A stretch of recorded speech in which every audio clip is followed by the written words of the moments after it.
political parties. Yeah, this is a number, and I believe it. I believe that trillion number instead of billions, but it's hidden, isn't it? They'll never tell the public the truth about how much they're spending over there. Just this week, they increased the military spending by $17 billion. Many times these increases are off the books. They're not really considered part of the budget, right? It's a very interesting point. What they frequently will do also is not include in the overt defense budget, the defense appropriation. They won't include the cost of the military operations in Iraq or Afghanistan, for example.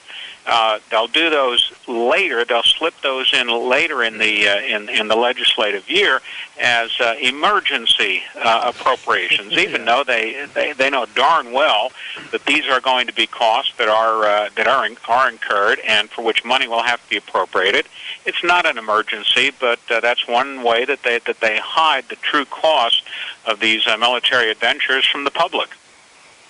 And you point out in your article that Senator McCain is trying to verbally lash his party back into line that, no, we cannot go back on this. We're being isolationists if we don't support the war. And he has come out this week saying there has to be another war season. I thought there were only 4 seasons, summer, spring, winter, and fall. Now there's a war season. That's year-round. It sort of overlays all of the other seasons. I mean, this notion that if you don't support these military adventures, these military operations in Iraq and Afghanistan and everywhere else that we're now so heavily involved, that you're somehow unpatriotic, you're an isolationist. It's absolutely bogus. It's the same sort of argument that they use constantly for each government over so-called anti-terrorism operations. If you dare raise an argument that these are infringing and diminishing our civil liberties of law-abiding Americans, our right to privacy, and so forth, you're labeled as pro-terrorism. You're not supporting our national security, our national defense, and so forth. And far too many of my former colleagues and current members of the House and Senate in both parties all fall prey to this.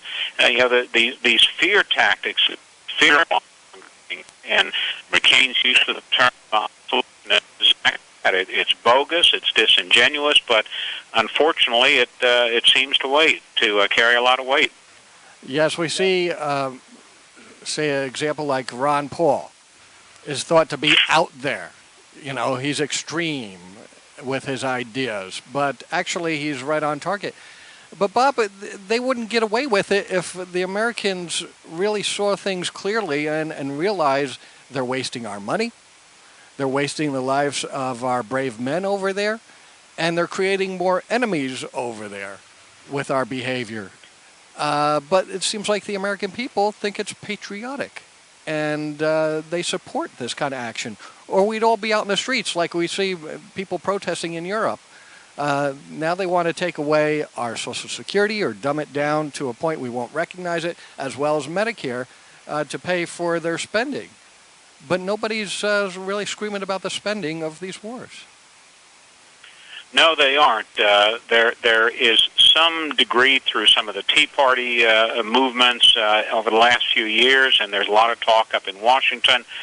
People are focusing just in a very general sense on the national debt and the level of federal spending and taxation, but beyond just sort of this general sense, you're right, there is a deep degree of ignorance on the part of the American people about what is actually going on with the defense budget, the domestic intelligence budgets, law enforcement budgets, and so forth.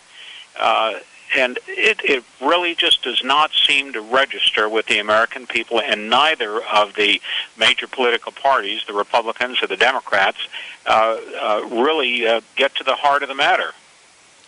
Is the mainstream media culpable in this as well? Because